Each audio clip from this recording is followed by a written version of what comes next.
En el capítulo 1 de nuestra confesión de fe, de la palabra de Dios, vimos varios atributos de la palabra. Luego pasamos a la doctrina de Dios y de la Santísima Trinidad.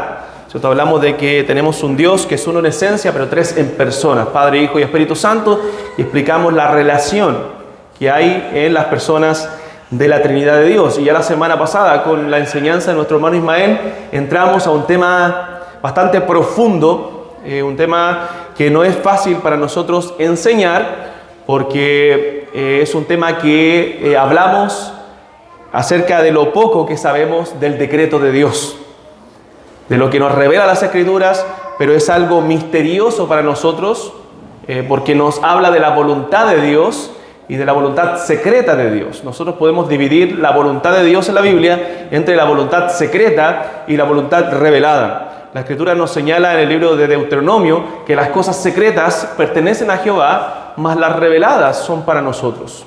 Pero cuando nosotros hablamos y enseñamos acerca del ser de Dios, de la esencia de Dios, de quién es Dios, debemos hablar también de sus decretos, de cómo Él ha establecido todas las cosas. Entonces, para los que recuerdan, a ver si me ayudan, ¿qué es el decreto de Dios? Cuando hablamos del decreto, ¿a qué nos estamos refiriendo? Para los que vinieron la semana pasada y se acuerdan de lo que nuestro hermano Ismael enseñó.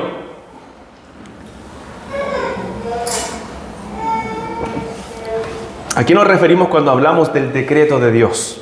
Es un dictamen de Dios en el cual Él declara todo lo que ha de suceder y acontecer. Ya, un dictamen de Dios donde Él declara todo lo que ha de acontecer. ¿Alguien más quisiera agregar a eso?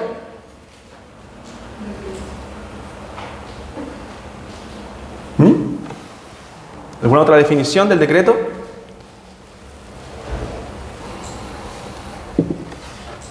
No se atreven, pero lo tiene ahí en su mente. Bueno, es un tema importante en las Escrituras, importante en la Biblia y que debemos entender, y vamos a dar textos que nos hablan de este decreto de Dios. La Biblia menciona la palabra decreto para hablar de lo que Dios ha establecido, pero más mencionado es consejo de Dios, propósitos de Dios. Cuando habla de los propósitos de Dios, se está refiriendo a lo que Él ha establecido. Cuando habla del consejo de Dios, no está hablando de que Dios aconsejó algo a alguien y la otra persona ve si lo hace o no. Cuando dice que la Biblia que el consejo de Jehová permanecerá, está diciendo que el decreto de Dios, lo que Él ha establecido, eso es lo que va a suceder, lo que va a permanecer. Entonces, es algo para nosotros difícil de comprender, porque debemos entender lo que la Escritura nos señala acerca de la soberanía de Dios, el gobierno de Dios sobre todas las cosas y también la responsabilidad del hombre. Porque por otro lado no negamos que el hombre es responsable de sus actos y de cada cosa que él hace. Entonces, hermano, el decreto de Dios es un tema precioso mencionado en las Escrituras, y trataré de ser claro el día de hoy. Veremos el párrafo 1 y 2 nuevamente en nuestra confesión para repasarlo, porque son los párrafos fundamentales, el fundamento para todo lo que viene después. Porque la confesión se divide en 7 párrafos, donde 2 de ellos, los 2 primeros, son el fundamento, el que habla del decreto de Dios en términos generales. Y luego tenemos del 3 al 6 que nos hablan solamente del decreto de predestinación. Entonces nos vamos a referir a eso desde la próxima semana, si Dios lo permite. Y ya el 7º párrafo es un mensaje pastoral para hablar justamente de este tema. Es palabras de alientos pastorales sobre el tema del decreto de Dios. Entonces vamos a ir viendo estos párrafos. Entonces debemos entender que cuando hablamos de esto, hablamos de un misterio divino. Algo que es misterioso para nosotros porque, como dije, nos habla de la voluntad secreta de Dios. Los decretos son la voluntad secreta de Dios. Lo que Él ha establecido, como dijo el hermano, desde la eternidad, todo lo que sucederá, lo que ha de suceder, y eso nosotros no lo conocemos. Tú y yo no sabemos lo que va a pasar mañana. No sabemos lo que se nos viene mañana. Solamente sabemos la voluntad revelada de Dios. ¿Dónde encontramos esa voluntad revelada de Dios? Lo que sí conocemos de lo que Dios quiere en las Escrituras. Por ejemplo, cuando hablamos de la voluntad revelada de Dios, ¿Dios quiere que seamos santos? Sí, es una voluntad revelada y general para todos. Dios quiere que todos los creyentes, todos sus hijos sean santos. Dios lo ha revelado en las Escrituras. Pero las Escrituras no nos dicen qué sucederá mañana. Eso es parte de la voluntad secreta de Dios. Y ahí cuando hablamos de esa voluntad nos referimos a los decretos. Entonces, como dije, decretos también es mencionado en las Escrituras como consejo o propósitos de Dios. Nosotros entendemos, si miramos todas las cosas hacia atrás, si nos vamos volviendo hacia atrás, que todo tiene una causa, ¿cierto? La causa y efecto. Todo efecto tiene una causa, eso es una ley. Y si vamos hacia atrás, ¿cierto? Nos vamos a encontrar que la causa primera de todas las cosas es Dios. Dios es la causa primera de todas las cosas. ¿Por qué todo existe? ¿Cómo todo llegó a existir? ¿Quién creó todas las cosas? Bueno, Dios en el principio, dice la Escritura. Génesis 1 nos revela que en el principio creó Dios los cielos y la tierra.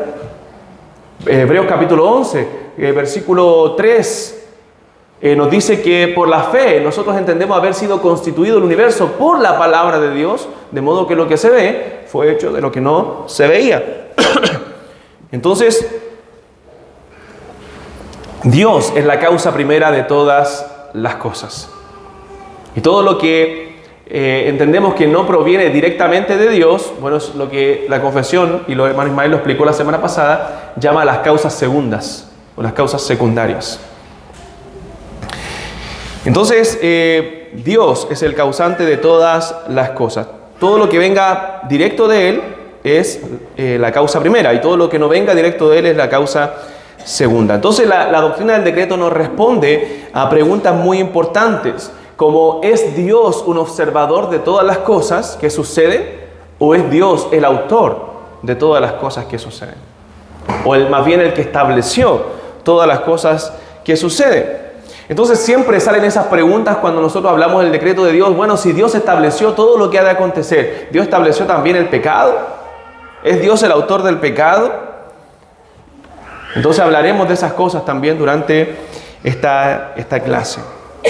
Entonces, hermanos, el decreto de Dios, como bien lo dijo el hermano Cristian, es el establecimiento eterno de Dios de todas las cosas que sucederían.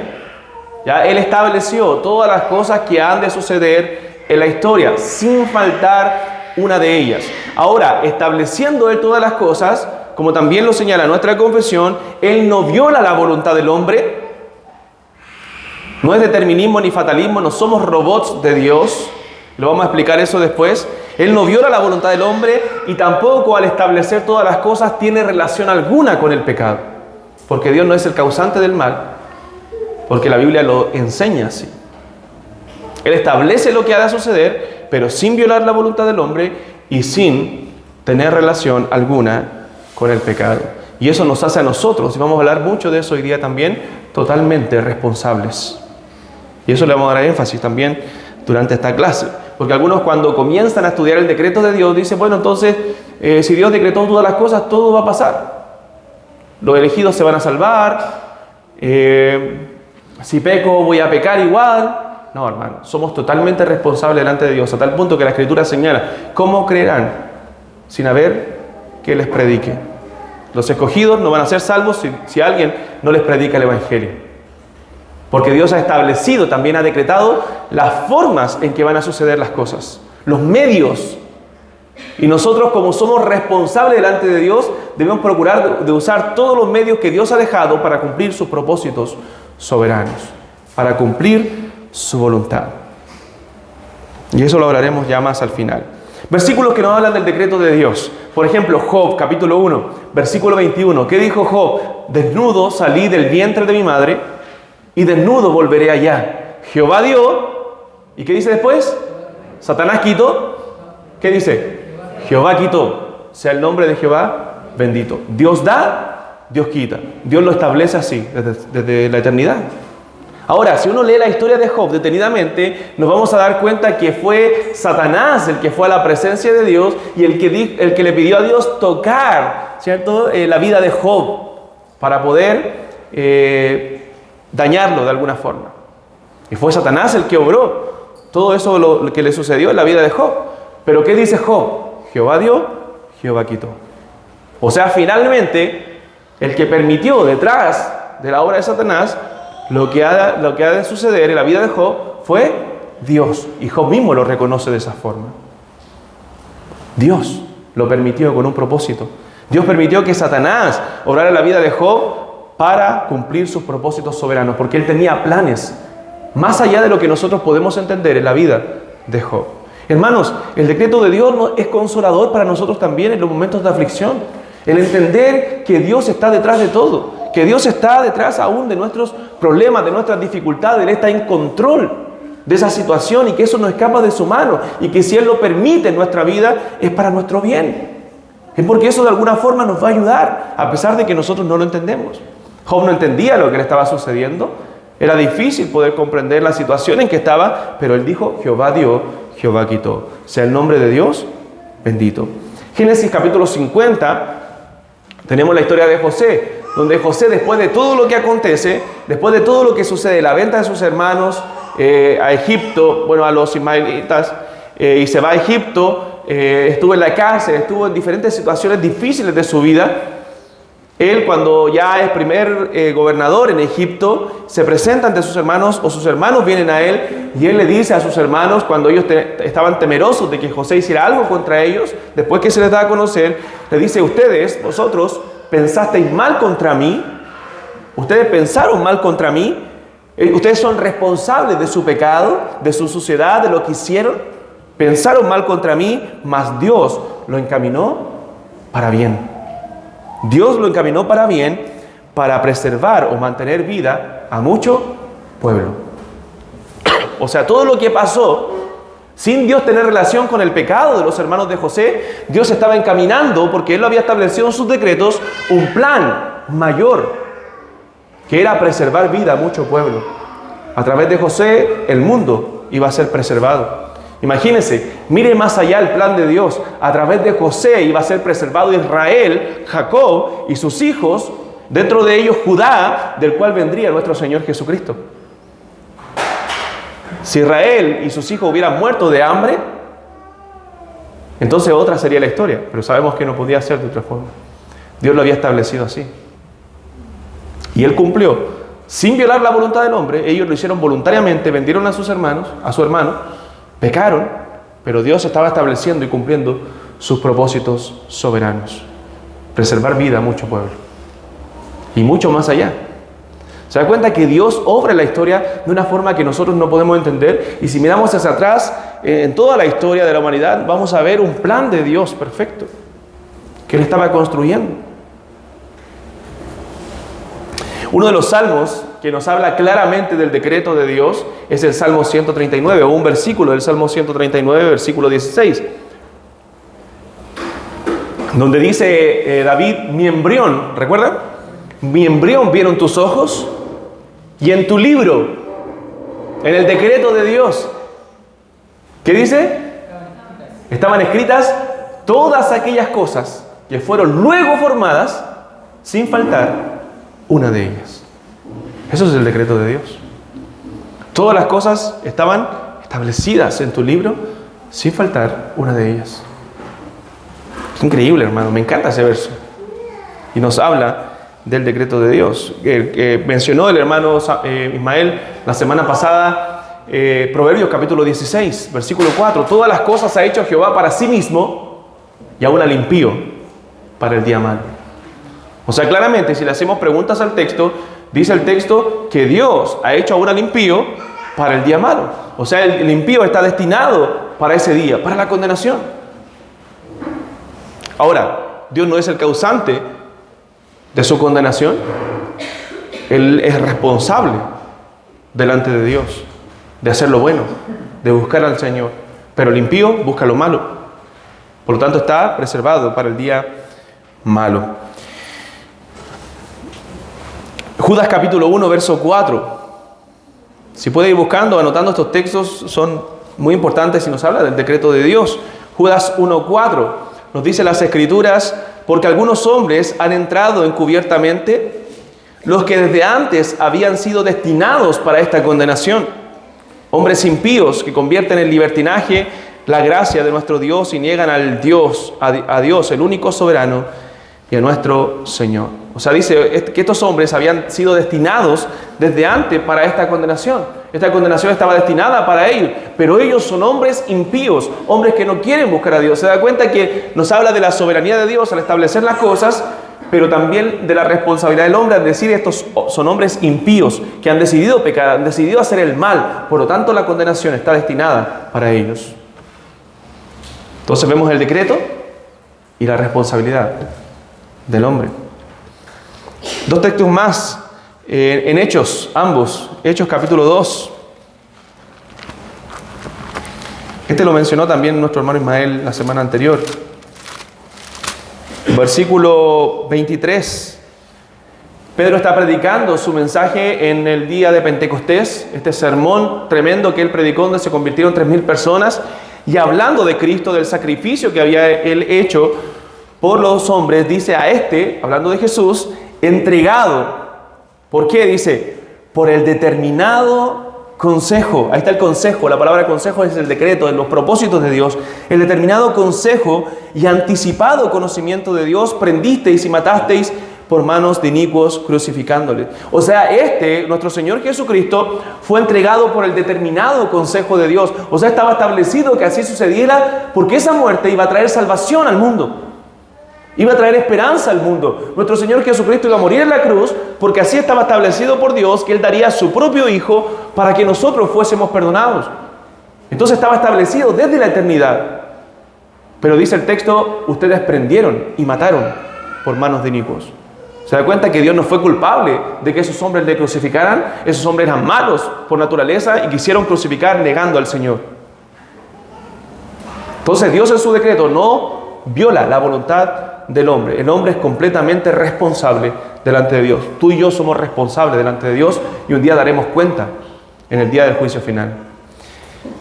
Hechos capítulo 4, versículo 27. Hechos capítulo 4, versos 27 y 28.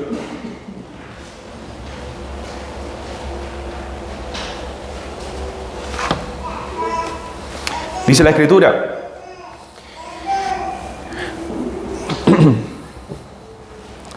esto está dentro de la oración de la iglesia en medio de la persecución que sufrieron Pedro y Juan. Ellos alzaron la voz unánimes a Dios y oraron. Y dentro de esa oración dice, porque verdaderamente, mira, responsabilidad del hombre, verdaderamente se unieron en esta ciudad contra tu santo Hijo Jesús. ¿Quiénes se unieron? Los que le entregaron. Son responsables delante de Dios. ¿A quién ungiste? Herodes y Poncio Pilato, con los gentiles y el pueblo de Israel. Todos ellos se confabularon para entregar al Señor. Y mire lo que dice el verso 28 ahora, nos habla del decreto. Ellos se juntaron, ¿para qué? Para hacer cuanto tu mano y tu consejo habían antes determinado que sucediera. Wow, este versículo es tremendo, hermanos. Ellos se unieron para hacer cuanto tu mano, a Dios le están diciendo, y tu consejo, tu decreto, lo que tú has establecido, habían antes determinado que sucediera. Así iba a suceder. Ellos se unieron por su maldad, no por culpa de Dios, por la maldad de su pecado, se unieron para hacer esto, pero se unieron para hacer lo que Dios había determinado que sucediera en su voluntad secreta, en su decreto soberano. Amén, hermanos, hay muchos textos que nos hablan de esto y son claros. Son los textos más claros en las Escrituras que nos señalan el decreto de Dios. La historia, hermanos míos, no podía ser mejor de lo que es. Como es el mundo o como sucedieron las cosas desde el principio, lo que es mejor es para nosotros y trae más gloria a Dios. Porque a veces nos preguntamos, ¿qué hubiera pasado si el hombre no hubiera pecado en el huerto del Edén? ¿Qué hubiera pasado si esto no hubiera sucedido? Bueno, hermanos, no hubiera sucedido de otra forma. Esa es la forma que sucedió. Y esa es la forma en que trae más gloria a Dios. Cuando a veces nos preguntamos si el hombre nunca hubiera pecado y hubiera permanecido en esa justicia perfecta, en esa justicia original en la cual el hombre fue creado, ¿qué hubiera pasado? Bueno, no habría pecado en el mundo, pero no conoceríamos lo que es la gracia de Dios. No conoceríamos la justicia de Dios.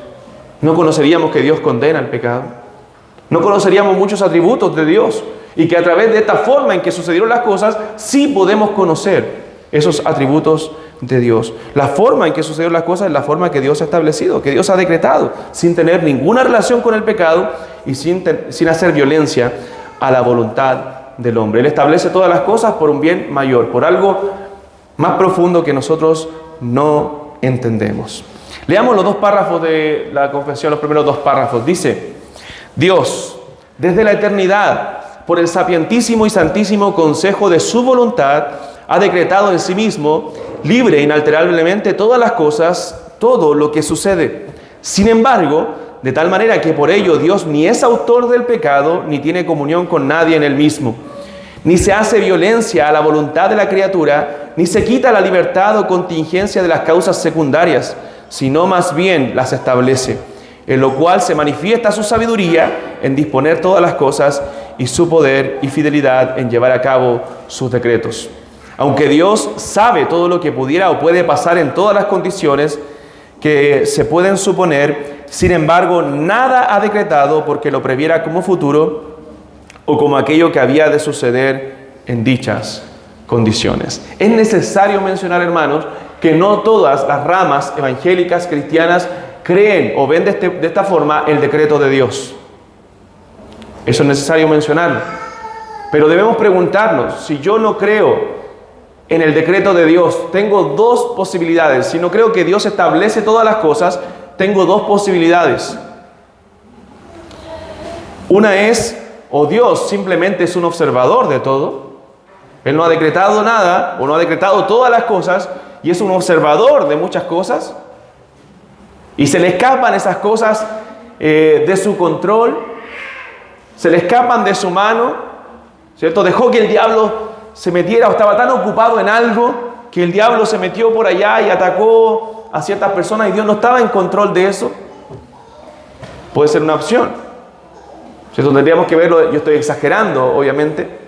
Aquellos que no creen en el decreto de Dios no van a ver desde ese punto de vista la obra, ¿cierto?, del diablo. Pero nosotros decimos, Dios ha establecido todas las cosas sin tener relación con el pecado, sin violar la voluntad del hombre. Pero si yo no creo en el decreto de Dios, una postura sería que Dios es un observador de algunas cosas. Simplemente Él las permite. Entonces tendríamos que decir lo otro, es que Él permite. O es un observador que no tiene el control de todo, por lo tanto dejaríamos de decir que Él es soberano, o Dios permite ciertas cosas. Entonces, si no creemos que Dios ha establecido todas las cosas y decretó aún la caída del hombre, tendríamos que decir de igual forma que Dios la permitió. O la estableció desde el principio, o la permitió que sucediera. Porque si Dios no quisiera que pasaran algunas cosas, hermanos, no pasan. Porque Él es Dios. Y Él tiene todo poder. ¿O no es así? O Él observa y no tiene el control de todo y deja de ser Dios, o Él permite ciertas cosas.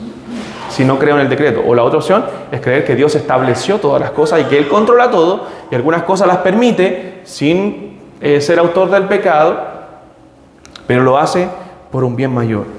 Un bien mayor que le trae más gloria a Él y trae más beneficio también al pueblo de Dios. Entonces el fundamento de todo, de lo que nosotros creemos, es que Dios ha decretado todo lo que sucede. Dios, desde la eternidad, dice la confesión, por el sapientísimo, y ha usado un superlativo para hablar de la sabiduría de Dios, del conocimiento de Dios.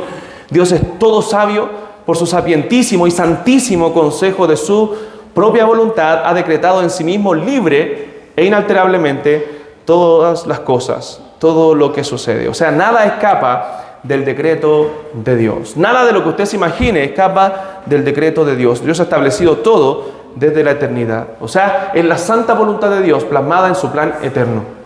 Dios tiene un plan eterno y Él ha plasmado su voluntad, que nosotros no conocemos, que es secreta, en su decreto. Por ejemplo, en la voluntad revelada, nosotros sabemos que Dios no quiere la muerte del impío.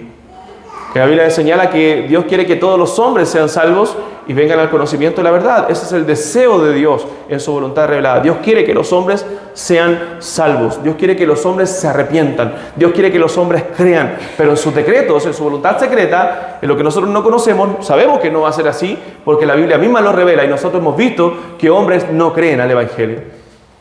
A pesar de que Dios quiere que el hombre sea salvo, el hombre no quiere, por su propia voluntad, venir a Cristo.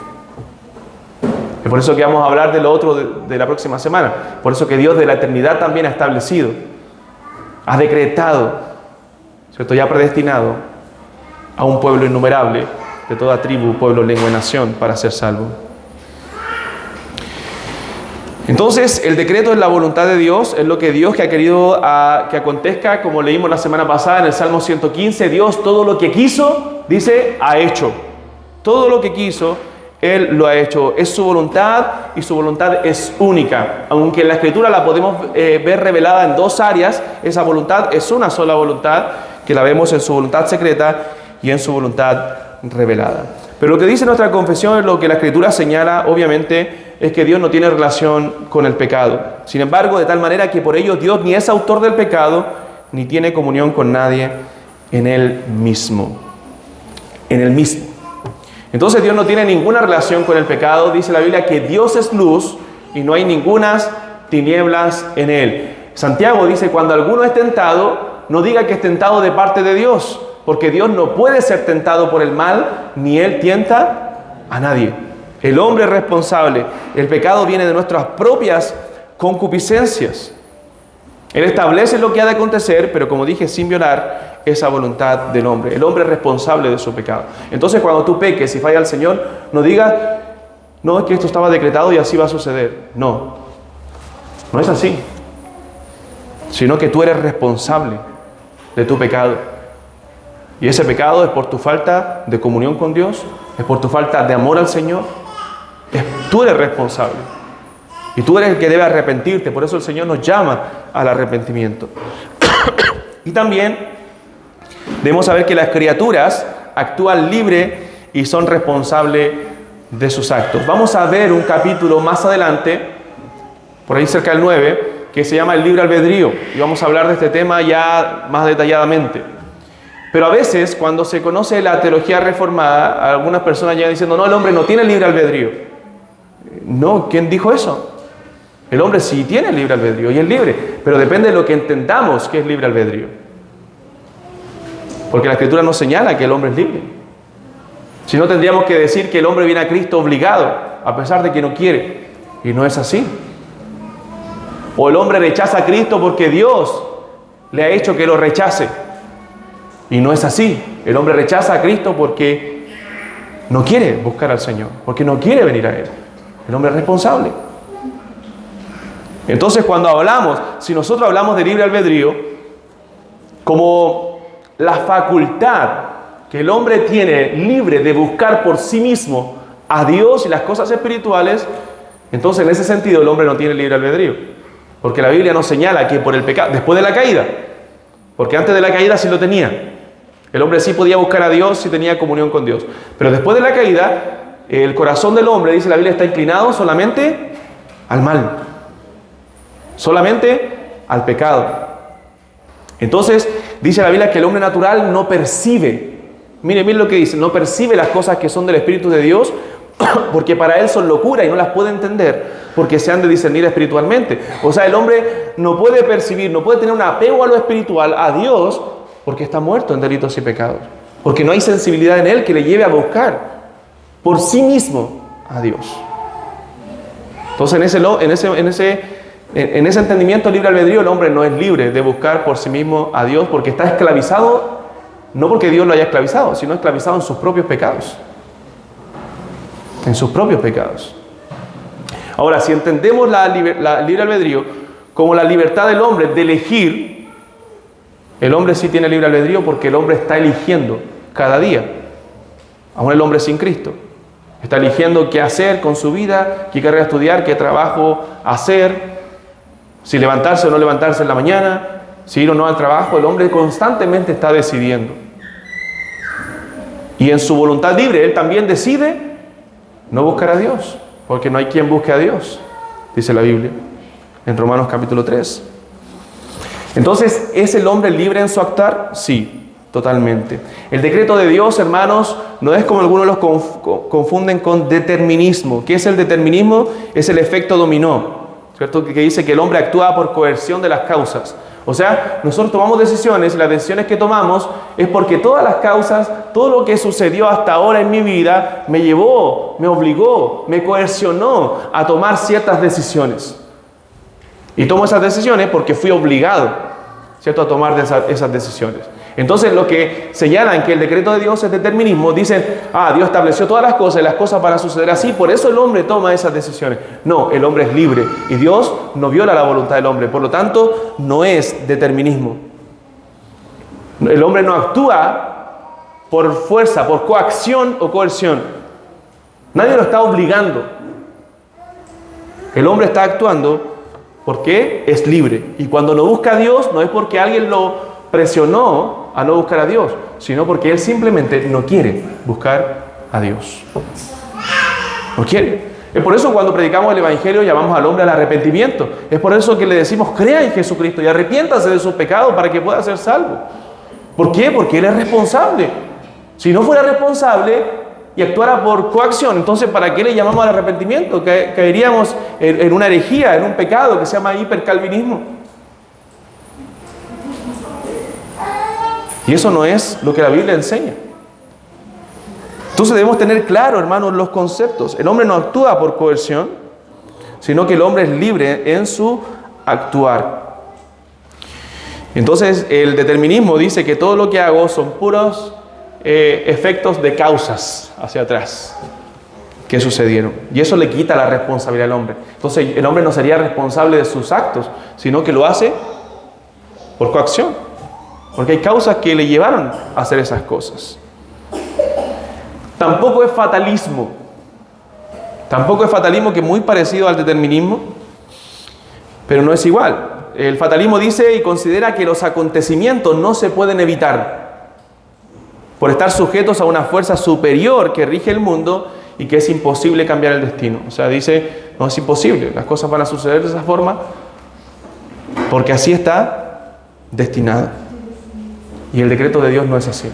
No es fatalismo y no es determinismo. Cuando nosotros hablamos del decreto de Dios, nos enseña que Él ha establecido lo que sucederá, pero sin violar la voluntad del hombre. El hombre es completamente libre, libre para elegir. Ahora, por su pecado, por su propia esclavitud, desde el huerto del Edén, Él ha elegido siempre pecar. Aún cuando el hombre viene a Cristo, hermanos, cuando venimos a Cristo, ¿usted vino libre o vino coercionado? Alguien estuvo forzando, alguien tuvo que hacer algo que le forzó a tomar esa decisión.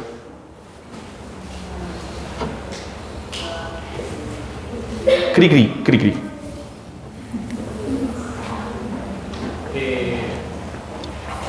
Fui llevado con el corazón transformado que ahora deseaba ir a Dios. Y eso se produjo porque el Señor me dio un nuevo corazón que la obra de regeneración. Ya. Pero yo fui porque el Señor, ahora el corazón que Él me dio deseaba de Cristo. ¿Ya? Pero ¿libre o coaccionado?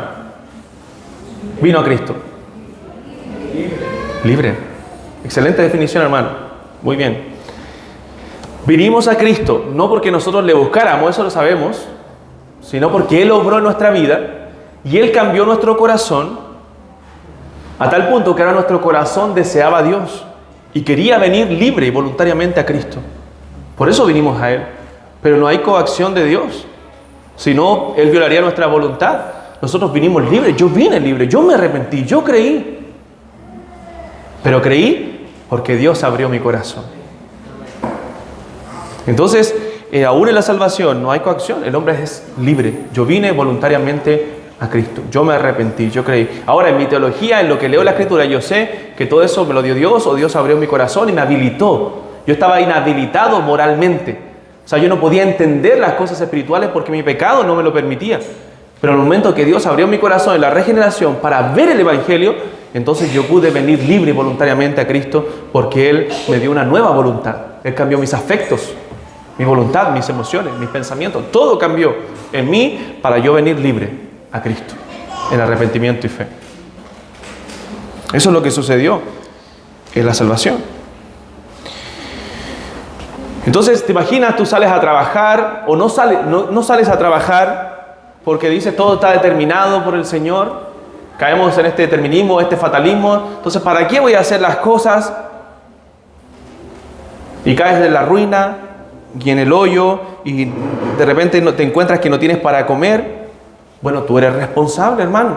No es que Dios ha decretado todas las cosas, por lo tanto, ha permitido que tú caigas en ese hoyo. Bueno, está establecido por Dios, todo está establecido por Dios, pero tú eres responsable de las consecuencias de tu pecado. Porque Dios ha establecido también los medios para hacer todas las cosas. Él ha dispuesto en la Escritura del trabajo para el sostenimiento. Por lo tanto, si alguien dice que entiende el decreto como el fatalismo, no voy a salir a trabajar porque todo está determinado, entonces estás cayendo en un grave error y en un pecado, aparte del cual eres responsable, de no proveer para los tuyos. Entonces Dios ha decretado los medios. Si no, diríamos también, ¿por qué oramos? ¿Para qué oramos? Si Dios estableció todas las cosas. Bueno, porque Dios ha decretado los medios.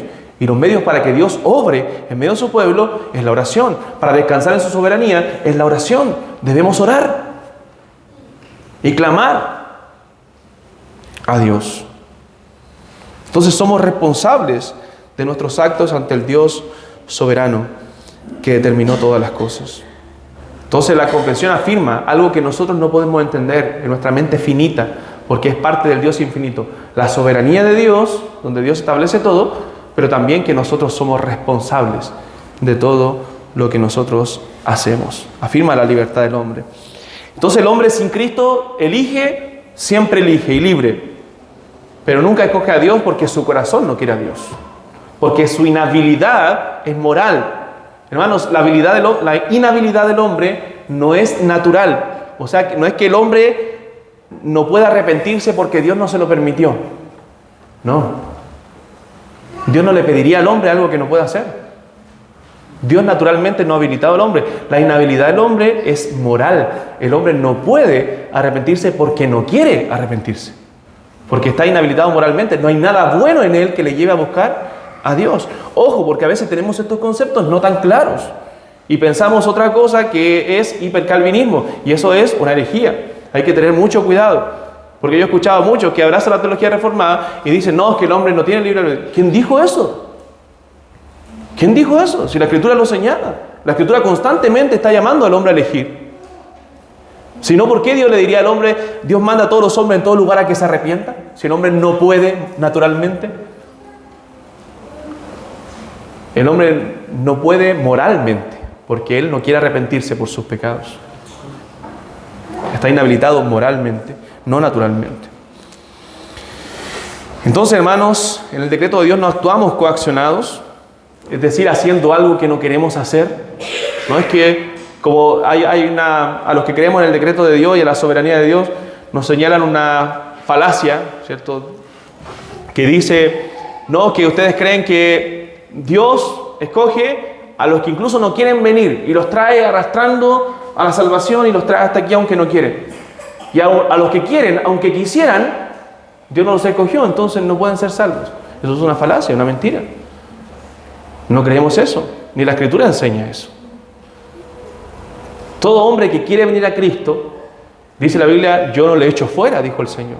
De hecho la invitación es, venid a mí todos los que estáis trabajados y cargados, y yo os haré descansar. Eso es bíblico. Pero dentro de nuestra teología nosotros sabemos que los que quieren venir a Cristo es porque Dios obró en su corazón y cambió su voluntad para que ellos vengan a Cristo. Por lo tanto, ellos son escogidos de Dios. Y a nadie viene arrastrando sin querer venir, porque Dios cambió nuestra voluntad, nuestro corazón, para nosotros venir voluntariamente a Él. Y el hombre sin Cristo nunca va a querer venir a Cristo. Porque al que venga a Cristo, Dios no le va a echar fuera, no lo va a rechazar. ¿Se da cuenta que es una mentira? Es un mal argumento. Y nosotros debemos saber defender nuestra fe, lo que creemos a la luz de la Escritura, porque está basado en la Biblia. No está basado en otro lugar, está basado en la palabra de Dios. Por eso el hombre es responsable de venir a Cristo, el hombre es responsable de arrepentirse, porque el hombre es libre. Si no fuera libre no sería responsable. La Biblia no diría que se arrepienta. El hombre no es que no venga a Cristo porque Dios se lo impida, sino porque su pecado, su naturaleza pecaminosa, se lo impide. Entonces también cuando el hombre abraza la fe, nadie lo obliga, él viene voluntariamente y libremente porque Dios obra en su corazón. Entonces, hermanos, el hombre es totalmente responsable y no actúa coaccionado. Entonces, esto nos enseña en la práctica que nosotros debemos entender que en todas las cosas que hacemos somos responsables. Tú eres responsable, yo soy responsable delante de Dios. Y tendremos que dar cuentas, hermanos, delante de Dios. Por eso la Biblia nos habla tanto de eso, de que un día nos presentaremos delante de Él. Tú y yo daremos cuenta delante del juez justo. Por lo tanto, si no te has arrepentido de tus pecados, bueno, el llamado de Dios es arrepentirte. Orar, clamar en tu corazón, arrepentirte y pedirle al Señor que te perdone, pedirle al Señor perdón por alejarte de Él y buscarle de todo corazón, porque ese es tu llamado, esa es tu responsabilidad delante de Dios. Y el párrafo 2, para terminar ya, nos dice, aunque Dios sabe todo lo que pudiera o puede pasar en todas las condiciones que se puedan suponer, o sea, Dios lo sabe todo, y si hubieran 10 formas de que las cosas sucedieran, Dios las sabe y sabe lo que va a pasar en cada una de ellas. Sin embargo, dice, nada ha decretado porque lo previera como futuro o como aquello que había de suceder en dichas condiciones. O sea, Dios no decretó las cosas porque Él sabía lo que iba a pasar. Él dijo, yo sé quiénes van a creer, entonces voy a decretar, voy a escoger a aquellos que van a creer. No, aquí estamos hablando de algo en Dios que se llama la presciencia. La presciencia, que menciona Pedro, ¿cierto? Dice que fuimos elegidos según la presciencia de Dios. Entonces no es que Dios haya decretado todo porque sabía lo que iba a acontecer, Dios lo sabe todo, pero Él sabe todo porque ha decretado todo, porque lo ha establecido. El decreto es primero en ese sentido, aunque no hay un orden, ¿cierto? Todo Dios lo hace desde la eternidad, pero sí el decreto nos señala que Él ha establecido todo, por lo tanto Él conoce todo. ¿Dónde lo señala la Escritura? Bueno, creo que lo señala claramente en un pasaje que leímos en Hechos capítulo 2, versículo 23, cuando habla de Cristo hablando de Jesús, por el determinado consejo y anticipado conocimiento. Eso es presciencia. No es solamente que Dios sabe todo lo que ha de acontecer, sino que Él ha determinado todo lo que ha de acontecer. Entonces, por el determinado consejo y anticipado conocimiento, anticipado conocimiento de Dios, prendisteis y matasteis por manos de inicuos. O sea, está el determinado consejo, su decreto y su anticipado conocimiento. Esas dos cosas componen lo que conocemos como la presciencia de Dios. Dios conoce todo, lo sabe todo, pero Él no ha establecido las cosas porque lo sabía, sino que lo conoce porque lo ha establecido, porque lo ha decretado. Aunque Dios sabría todo lo que ha de suceder porque Él es sapientísimo, porque Él es omnisciente, porque Él sabe todo y lo conoce todo y lo llena todo y está en todo lugar, porque Él es Dios. Entonces Dios no decretó porque previamente lo conoció.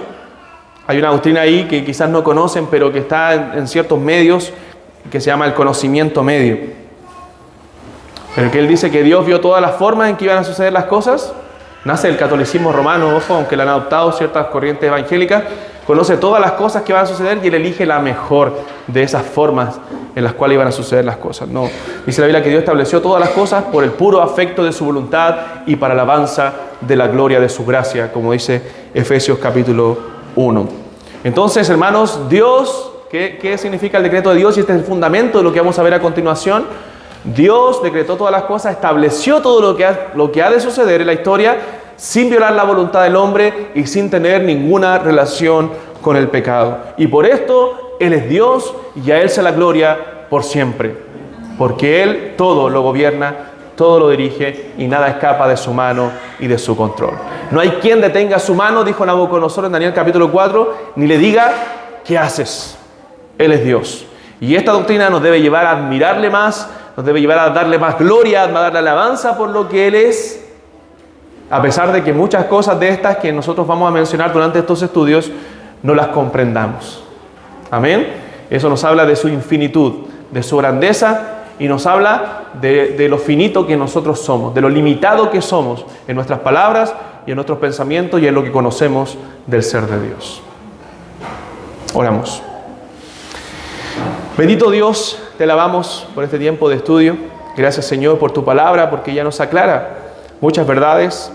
Aunque no podemos comprender, Señor, muchas de ellas, te damos gloria porque, Señor, el ver tu grandeza nos impacta, el ver lo que tú eres y cómo gobiernas, Señor, todas las cosas es realmente maravilloso.